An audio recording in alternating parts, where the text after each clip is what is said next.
अस्सलाम वालेकुम।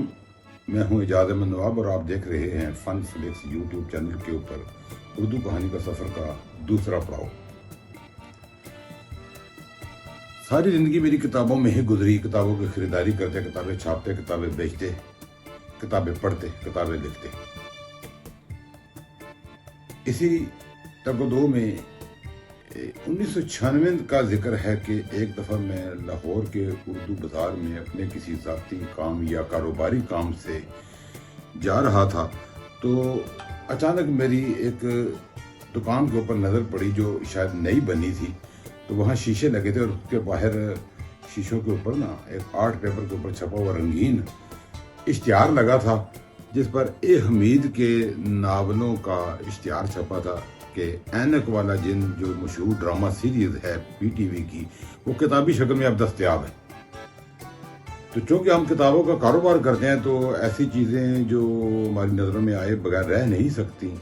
तो इरादी तौर पर मेरे कदम जो हैं वो उस दुकान की सीढ़ियों की तरफ बढ़ने लगे, और जब मैंने शीशे का दरवाज़ा खोलकर अंदर झांका तो आगे अपने आगे कंप्यूटर रखे काउंटर के ऊपर एक साहब कुछ मसरूफ़ थे।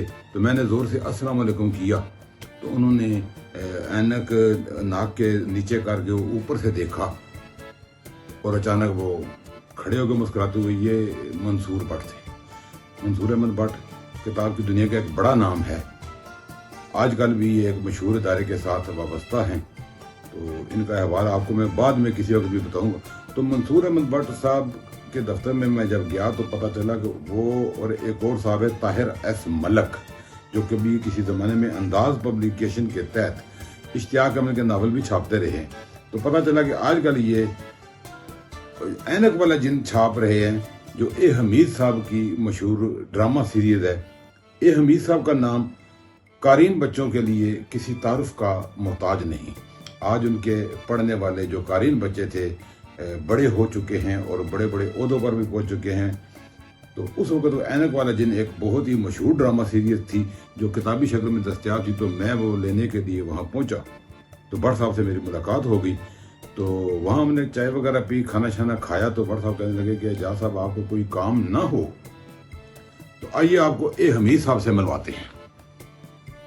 उनकी ये बात सुनकर मैं खुश हो गया। वैसे भी मैं उस दिन तकरीबन फारग था, तो मैंने कहा चलो चलते हैं। तो उन्होंने कहा जी कि ए हमीद साहब से ऐनक वाला जिन का नया मसवदा लेना है और पिछले मसवदों की अदायगी करनी है।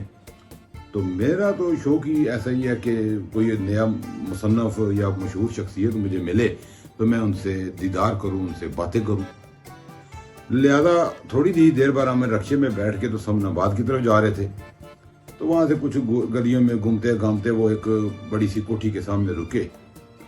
तो मुझे अब सही याद नहीं है, लेकिन शायद उसके बाहर कमर हाउस लिखा हुआ था। 400 और कुछ नंबर था उस कोठी का। तो हम अंदर दाखिल हुए तो कार बैल दी, अंदर से एक चौकीदार टाइप बंदा आया। हम अंदर दाखिल हुए कि ए हमीद साहब का ये घर था। तो देखा तो ए हमीद साहब बागीचे में बैठ की कुर्सी के ऊपर बैठे हुए हैं और घुटने पे उन्होंने एक इम्तिहानी गत्तानुमा रखा हुआ है और पेन के साथ, कलम के साथ वो लिख रहे थे कुछ। सफ़ेद उनका सर, बिल्कुल सफ़ेद बाल थे। तो ऐनक बड़ी बड़ी शीशों की पहनी हुई। तो ये मेरी ए हमीद साहब से पहला मुलाकात थी। तो मंसूर भट्ट मेरे साथ थे। हम वहाँ पहुँचे, उनसे सलाम दुआ की, उन्होंने हमें चाय वगैरह पिलाई, काफ़ी भी पिलाई। शाम का टाइम था। पहले वो मंसूर भट्ट साहब से बातें करते थे, फिर वो मेरी तरफ मतवज्जो हुए, हल्की फुल्की अलैक सलैक हुई।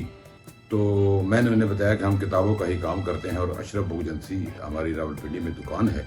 तो वो बड़े खुश हुए, कहते हैं यार ये नाम मैंने सुना हुआ है, क्योंकि अक्सर किताबों के ऊपर लिखा होता था कि फ़लाँ किताबें मिलने का पता।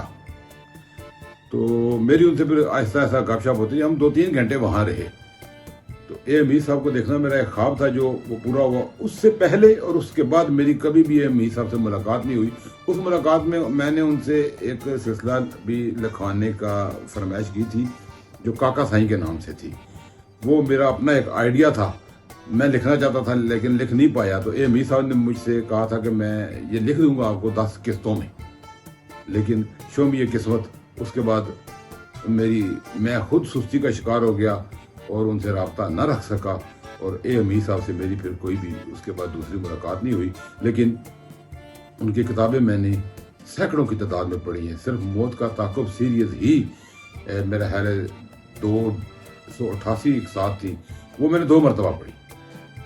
باقی سلسلے بھی، اینک والا جن بھی، اور ان کے بڑے جو افسانوں کے ناول ہیں، بڑے سنگ میر پبلیکیشن سے، فیروز سے، مقبول اکیڈمی سے چھپے ہوئے، وہ بے شمار ہم نے پڑھے ہیں۔ اے حمید صاحب سے متعلق اگلی قسم میں ہم کچھ مزید باتیں کریں گے، ان کی ادبی زندگی کے اوپر روشنی ڈالی جائے گی۔